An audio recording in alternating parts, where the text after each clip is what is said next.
Cinema ఇండస్ట్రీని అసలు ఎవరు అవమానించారు? ఓకే, ఎందుకంటే జగన్మోహన్ రెడ్డి గారు ఆదరించారా, లేదంటే అవమానించారా, లేదంటే చంద్రబాబు నాయుడు గారు ఆదరించారా, తెలుగుదేశం వాళ్ళ మీడియా ఆదరిస్తుందా, అవమానిస్తున్నారా? మనం ఒకసారి చూద్దాం. జూనియర్ ఎన్టీఆర్ గారిని, వాళ్ళ తల్లి గారిని అవమానించింది ఎవరు? ఇదే తెలుగుదేశం పార్టీ శాసనసభ్యులేగా.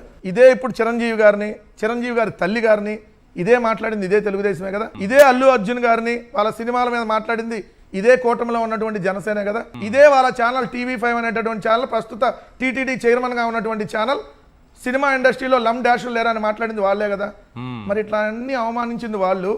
వాళ్ళని చిరంజీవి గారిని పెద్ద మనిషిగా, సినిమా ఇండస్ట్రీకి ఒక పెద్దగా, ఏదైతే వయసులో కూడా పెద్దగా గౌరవించి, ఏదైతే ఇంటికి పిలిచి భోజనం జగన్మోహన్ రెడ్డి గారు పెడితే ఓయ్ జగన్ అని అవమానంగా మా అన్నను అవమానిస్తారా అని చెప్పి రాజకీయంగా వాడుకున్నది ఇదే పవన్ కళ్యాణ్ గారు కదా.